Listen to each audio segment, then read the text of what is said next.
NEET के result को लेकर देश भर में कोहराम मचा हुआ है। हालांकि इस बारे में सुप्रीम कोर्ट ने दखल जरूर दिया है, लेकिन इसके बावजूद जो असफल अभ्यर्थी हैं, उनकी नाराजगी कम होने का नाम नहीं ले रही है। उनका ये मानना है कि अगर परीक्षा ट्रांसपेरेंट तरीके से होती, उसमें गड़बड़ी नहीं होती, तो शायद वो सफल हो जाते, उनका मेडिकल में दाखिला हो जाता। बहरहाल सुप्रीम कोर्ट का फैसला आने के बाद जो असफल अभ्यर्थी है, उनका क्या सोचना है, वो क्या सोचते हैं कि किस तरीके से परीक्षाएं आयोजित कराई जानी चाहिए, किस तरीके से ट्रांसपेरेंट तरीके से परीक्षा होनी चाहिए, ये जानने के लिए हम नीट के अभ्यर्थियों के साथ मौजूद है। संगम नगरी प्रयागराज के सीपी शर्मा क्लासेस में मौजूद है, जहां हमारे साथ नीट की तैयारी करने वाले तमाम अभ्यर्थी हैं, और ये वो अभ्यर्थी हैं जिन्होंने पिछले दिनों हुई परीक्षा में हिस्सा लिया था, लेकिन किन्हीं वजहों से वो कामयाब नहीं हो सके। इन बच्चों से बात करते हैं। क्या नाम है आपका? सर रश्मि।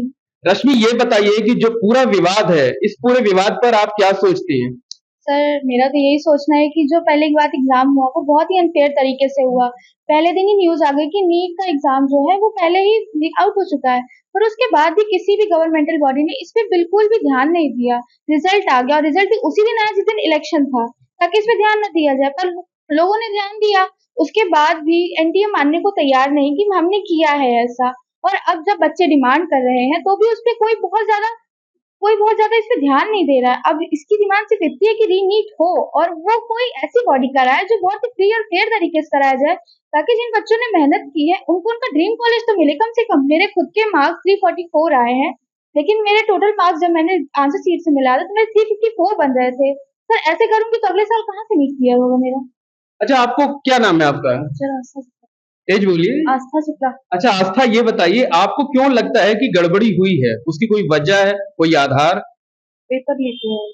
पेपर लीक हुआ है। लेकिन जो एजेंसी है वो तो कह रही है कि पेपर लीक नहीं हुआ है, शिक्षा मंत्री कह रहे हैं पेपर लीक नहीं हुआ है। हुआ है।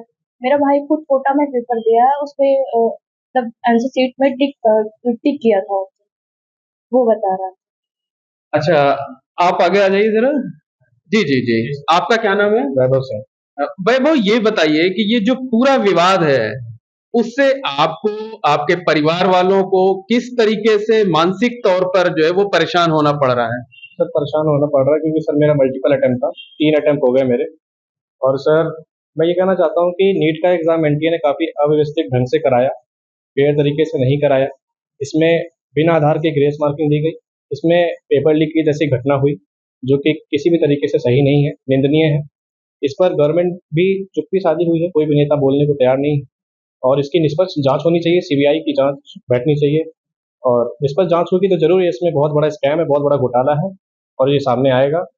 और ऐसा होना चाहिए क्योंकि, और सबसे पहले चीज़ कि एनटीए का बहिष्कार होना चाहिए, इस पे बैन लगना चाहिए।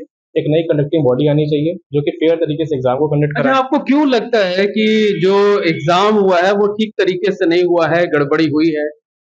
क्योंकि सर आप देखिए, पहले 610 620 पे कॉलेज मिल जाता था, 20,000 रैंक होती थी, 15,000 रैंक होती थी। आज के समय पे 620 पर 60,000 50,000 रैंक है, और 720 पर 67 बच्चे हैं, 67 बच्चे हैं, जहां पर 3 या 4 बच्चे होते थे। ये अचानक से कैसे इतिहास बदल गया सर? आप बताइए, 40 मार्क्स 50 मार्क्स बहुत बड़ा मार्क्स होता है, इतना बड़ा कट ऑफ का गैप आ गया है, तो बिल्कुल पेपर लीक अच्छा, हुआ है। और लोग हैं, उनसे बात कर लेते हैं। आप थोड़ा पीछे आ जाइए, ऐसे आइए, ये फेस ऐसे कर लीजिए आप। क्या नाम है आपका? श्रेयांश है सर। श्रेयांश, ये बताइए आपकी जो एजेंसी थी, उसने अपनी गलती मानी है। सुप्रीम कोर्ट में कहा है कि हमने जो ग्रेस मार्क जिन बच्चों को दिए थे, उनके ग्रेस मार्क्स हम वापस ले रहे हैं। वो बच्चे चाहें तो दोबारा एग्जाम दे सकते हैं 23 जून को। क्या लगता है कि अब वो गलती, वो कमी दूर हो जाएगी, या कि अभी भी पूरा जो परीक्षा है? बिल्कुल भी दूर नहीं होगा। पहली बात तो ये ग्रेड्स मार्क जिसका मिला है उसका तो एग्जाम करवा दे रहे हैं, बाकी जो पेपर लीक हुआ है, जिन बच्चों ने चीट किया है उनका क्या होगा? वो तो मतलब जो बच्चों ने फेयर तरीके से एग्जाम दिया है उनके साथ तो अनजस्टिस हो जाएगा। जो चीट करके, जिन्होंने चीट किया है वो तो निकल गए, बाकी ग्रेड्स मार्क वालों को रीनीट करवाने के बाद भी क्या फायदा होगा? आप ये बताइए। कोई पॉसिबिलिटीज नहीं दिख क्या रही। चाहते क्या हैं आप लोग? रीनीट सबका होना चाहिए, और सबसे मतलब पहले पूरी परीक्षा रद्द कर दिया जाए, इसे नए सिरे से कराया जी जाए। हाँ, बिल्कुल नए सिरे से करवाया जाए, क्योंकि अगर ग्रेड्स वालों का करवाया जाएगा तो चीटिंग वाले बच्चे बच जाएंगे, और चीटिंग वाले बच्चे बच जाएंगे, लेकिन फिर सिर्फ 1500-1600 बच्चों का करवाया जा रहा है रीनीट, ज्यादा से ज्यादा कितना गैप होगा उसमें, क्या कहते हैं कि थोड़ा बहुत रैंक ही में। होगा। रैंक में कितना गैप होगा, ज्यादा से ज्यादा एक डेढ़ जरूरी नहीं कि नंबर सारे बच्चे री एग्जाम दें, जो है और भी बच्चे हैं उनसे बात कर लेते हैं। आप आगे आ जाइए थोड़ा। क्या नाम है आपका? पलक। पलक, ये बताइए आपकी अब क्या चाहते हैं आप लोग? सर अब चाहते हैं कि एग्जाम दोबारा हो, क्योंकि रैंकिंग सिस्टम वो हो गया और एग्जाम का पेपर का लेवल थोड़ा अच्छा है, ताकि जो इतनी आसानी से चीटिंग हो जाती थी और 1 मार्क्स पे इतनी रैंक आ जाती थी, ऐसा ना हो। और एनटीए को अपनी अकाउंटेबिलिटी ले, अपने एक्शंस के लिए, जो भी उसने पहले अपनी गलती ना मानी और सुप्रीम कोर्ट जाके वो मान रहा है कि उसने ग्रेस मार्क्स दिए, तो पहले उन्होंने क्यों झूठ बोला।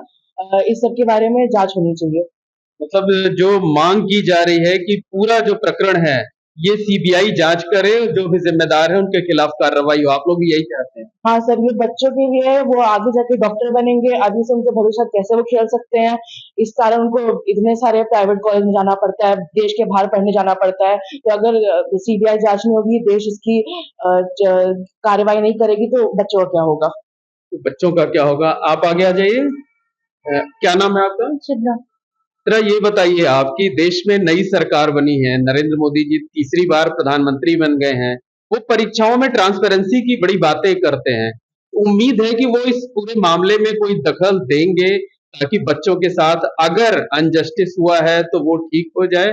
क्या कहना चाहेंगे उनसे, क्या गुहार लगाएंगे प्रधानमंत्री जी से? सर उनको दखल देना चाहिए, क्योंकि बच्चों का भविष्य जी जी बताइए। देश के लिए उनको जरूर देना चाहिए, क्योंकि सर इस साल ऐसा होगा, अगर अगली साल भी ऐसा होगा, तो फिर हम लोग का तो काफी ज्यादा लॉस हो जाएगा। आप आगे आइए। क्या नाम है आपका? श्वेता सिंह। श्वेता, आप बताइए कि क्या चाहती हैं आप? सर चाहती हैं कि रीनीट हो, जो मतलब बच्चे चीटिंग करके पास हुए हैं उनका तो हो गया सिलेक्शन, हम लोगों का क्या होगा। मतलब सुप्रीम कोर्ट में मामला गया, लेकिन उसके बावजूद आप संतुष्ट नहीं है? नहीं सर, मतलब आधे बच्चों को करवाए ग्रेस मार्क्स वालों का, और बाकियों का ना करवाए तो क्या, जिनका 670 में से आया वो भी तो फेल ही हो जाएंगे, बाकी रीनीट होगा तो उनका भी तो नहीं होगा सिलेक्शन फिर। पूरी परीक्षा आप चाहती हैं कि रद्द की जाए, इसे नए सिरे से यस कराया जाए। Sir, yes sir. तो और भी बच्चे हैं, आप आगे आ जाइए। आगे आइए, आगे आइए। क्या नाम है आपका? प्रांजल मिश्रा। प्रांजल, ये बताइए कि प्रधानमंत्री जी से क्या गुहार लगाना चाहेंगे, क्या चाहते हैं कि वो किस तरीके से इस पूरे मामले में दखल दें, ताकि आप लोगों के साथ इंसाफ हो सके? प्रधानमंत्री जी किसी चीज में दखल देते ही नहीं है, उनकी सरकार बन के वो हर पेपर कराएंगे लेकिन लीक हो जाएगा, कोई पेपर साफ तरीके से कराया ही नहीं है आज तक। यूपी पुलिस का एग्जाम हुआ, उसको भी वो हो गया, वो भी नहीं हुआ। ये भी एग्जाम हुआ, इसमें भी चीटिंग, हर चीज में कराते हैं, उनका किसी चीज में रिजल्ट आता ही नहीं और किसी चीज में खुल के वो बोलते भी नहीं है, वो अपना काम करके पीछे से निकल जाएंगे, आगे वाले फंस जाएंगे। इस पे जांच होनी चाहिए, सब लोग को करना चाहिए और पेपर फिर से कराना चाहिए। एक बार फिर से कराना चाहिए। आप आगे आ जाओ भाई। क्या नाम है आपका? शुभम प्रजापति। शुभम, ये बताइए कि उम्मीद है कि कुछ केंद्र सरकार, नई जो सरकार बनी, वो दखल देगी, या कोई प्रेयर करना चाहते हैं प्रधानमंत्री जी से? जी सर जैसे कि हम गांव से हैं, आए हैं यहाँ पढ़ने के लिए, तो सर हमारे पास इतना पैसा नहीं कि हम प्राइवेट कॉलेज एफर्ट कर सकें, इसलिए हम मेहनत कर रहे हैं कि हमें गवर्नमेंट कॉलेज मिले। सर इतना फेयर तरीके से एग्जाम हो रहा है, तो हम क्या करेंगे आगे। क्या चाहते क्या हैं? सर अगले साल हम लोग एग्जाम देंगे, तो ऐसे अनफेयर तरीके से होता रहेगा तो बहुत दिक्कत होगा हम लोग के लिए, अभी से हमें डर लग रहा है। डर लग रहा है अभी तो से? इसलिए सर फेयर तरीके से एग्जाम हो, यही हम विनती करेंगे। तो निश्चित तौर पर कहा जा सकता है कि जो असफल अभ्यर्थी हैं, उनका ये मानना है कि परीक्षा में गड़बड़ी हुई है, इसी वजह से इस साल इतना कोहराम मचा है, और ये अभ्यर्थी चाहते हैं कि पूरी परीक्षा को रद्द किया जाए, परीक्षा नए सिरे से दोबारा कराई जाए और पूरे मामले की सीबीआई जांच कराई जाए। जो भी लोग दोषी हों उनके खिलाफ सख्त कार्रवाई हो, ताकि भविष्य में इस तरह से बच्चों के भविष्य के साथ खिलवाड़ ना हो सके।